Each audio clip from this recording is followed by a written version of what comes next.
My name is Dibast from Zimbabwe. Mukanya chidiki diki. Polarity from Kenya, Mate from Kereso, Machatara from Kutumane, Chamba Chamas come to Mozambique and Rosomania. Why say? It's a Dibast. Takati tende pandiri chishavichia. Antina rukudzora ndopiwa panyika. Tongo nzinyarara chingotsunyiwa. Akangotipa chamukoma topi chete. Dzingwane tunonaka zvati chakata. Ndombofara vonchimboti mukana mombosukurudzwa. Kusaziva kwandiri zvichavawa segavakava. Mausiku nemasikati ndichatsvukira nebasa nhasi. Dzimenda vhako nengoro mashambazho. Kudhipa ndazotevera vamwe vava kudzoka. Huni dzinoda kubadzurwa pamoto pasha. Kungotopedza chete mombe dzoda kuenda kumafuro zvavo. Vosara zvavo vozvibaya zvavo vagoni. Rangu rinodliwa ratonhora kare. Kubvunza vanti mukomana wezvipfuwo kushupa. Hemba ndina mubhebha ndina ifa urimo. Pagutu apaurai baba vamwe dumbu rimwe. Chero zvandotaura hazvina kamuteereri. Vanoteerera kaivo veharare vechirungu.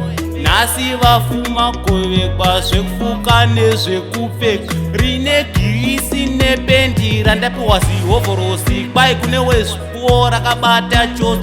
Miminza nemurukato zvinopedzerana apo wachena taraukoti hazvienzani. Nhasi ndoitwa rombeko pekurara ndambotaura here. Ndingafumura pwachirega nchingodzunyiwa.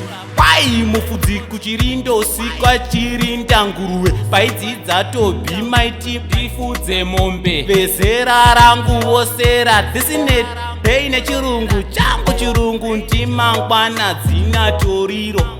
Kumba mombe dzevhu nchukuma nemuromo. Tabuda chaora mdumba chidzorehwe. Kutauravo zvinoteerehwa nani. Asi kana asvika tobhi wesutunema. Pamusha panoridzwa mhuru richipinda mumakomo. Ndezvemese muromo zvinyara rekutsunyiwa. Ndanza chasara kungosuka.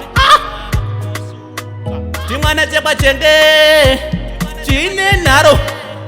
Ichi kana muchida kundibata guys rangu +27844158505 kana kuti +26353 mokwanisa kundibata and monfonera panhamba idzodzo ne hatisare nemufaro guys rangu It's Dibast mukanya chidiki diki. Chimwana chekwachenge chine nharo. Yeah, Dibast well located in Port Elizabeth, Yemnose, South Africa, Muzanzi for sure. Guys rangu muri sepa Zimbabwe hapo.